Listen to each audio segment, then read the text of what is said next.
Baby এতটাই বড় হয়ে গেছে যে ও নিজের চোখ, কান, নাক, চুল, মাথা সবই দেখাতে শিখে গেল। গুড মর্নিং ডিয়ার জাগৃতি ব্লগে আপনাদের সকলকে ওয়েলকাম। আশা করি আপনারা সকলেই ভালো আছেন। আবার আমরা একটা নতুন ব্লগ নিয়ে চলে এসেছি আমাদের দেবী সোনাকে নিয়ে। দেবী তো সকাল সকাল ঘুম থেকে উঠেই শুরু করে দিয়েছে একটা পুতুল নেওয়ার চেষ্টা করছে অনেকক্ষণ ধরে। পুতুলটাকে নেওয়ার পরেই নিজে ঘুম থেকে উঠে এখন পুতুলটাকে ঘুম পাড়াচ্ছে। সকালবেলায় উঠেই শুরু করে দিচ্ছে পুতুল নিয়ে খেলা। ওকে কে ঘুম পাড়ায় তার নয় ঠিক, ও এখন পুতুলটাকে ঘুম পাড়াচ্ছে। এই যে এখন আবার শুরু হয়ে গেছে বদমাশি।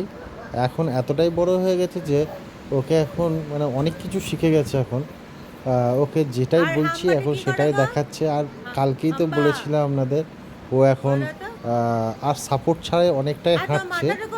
হামা দিচ্ছিল, এখন আর হামাগুড়ি কম দিচ্ছে। এখন ও হেঁটে হেঁটে এখান থেকে ওখানে, ওখান থেকে এখানে চলে যাচ্ছে।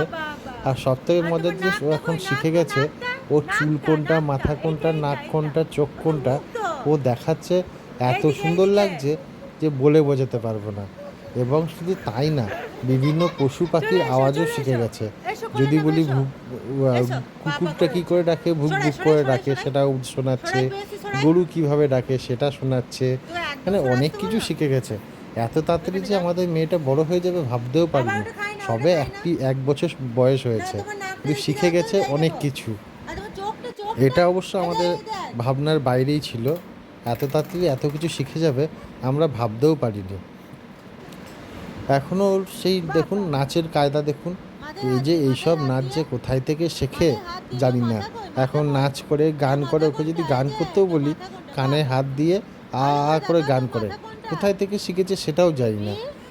অদ্ভুত ব্যাপার সত্যি। এখনকার দিনের বাচ্চারা কম্পিউটার যুগেরই বাচ্চা বোধহয়। একদম হয়েই সব শিখে আসছে। নতুন করে কিছু শেখাতে হচ্ছে না, সব কিছুই শিখে গেছে। এত পেকে গেছে, সব সময় পাকামি লেগেই আছে। বাপরে বাপ, ওকে নিয়ে তো আর পারি না। সব সময় পাকা পাকা কাজকর্ম। কি দুষ্টু, ভীষণ দুষ্টু করে সব সময়, অল টাইম। কখনো শান্ত নেই, সারাক্ষণ ছুটে বেড়াচ্ছে।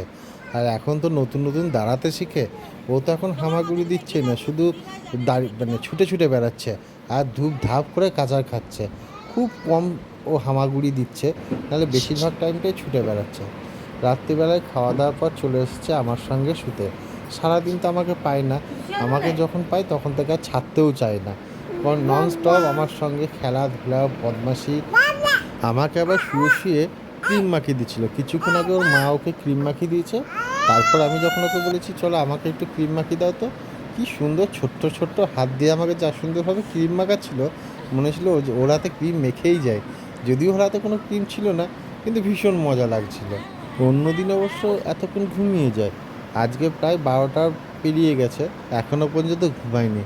এখনও পর্যন্ত বাবুর দুষ্টুমি চলছে। কখন যে ঘুমাবে কিচ্ছু জানি না। প্রতিদিনের মতো আজকেও গীতা নিয়ে খেলতে খেলতে এবার ঘুমিয়ে পড়েছে। এখন বাজে প্রায় 12:30। এখন তো নিশ্চিন্তে ঘুমাচ্ছে। এখন আর কোনো রকম হই হট্টগোল, চিৎকার চেঁচামেচি, কোনো রকম দুষ্টুমি কিচ্ছু নেই। পুরো শান্ত, গোটা ঘর শান্ত হয়ে গেছে। এখনও খুব সুন্দরভাবে নিশ্চিন্তে ঘুমাচ্ছে। আমরাও ব্লগটা এখানেই শেষ করছি। Tata, bye, good night. আবার দেখা হবে নেক্সট ব্লগে, নতুন একটা ব্লগ নিয়ে আপনাদের সামনে আগামীকাল আবার হাজির হব। আমাদের এই কুচকুটা ব্লগ যদি ভালো লাগে থাকে, please please please like, comment, share করে দেবেন এবং সাবস্ক্রাইব করে অল বেল আইকনটি প্রেস করে দেবেন। Tata, bye, good night. আবার দেখা হবে আগামীকাল।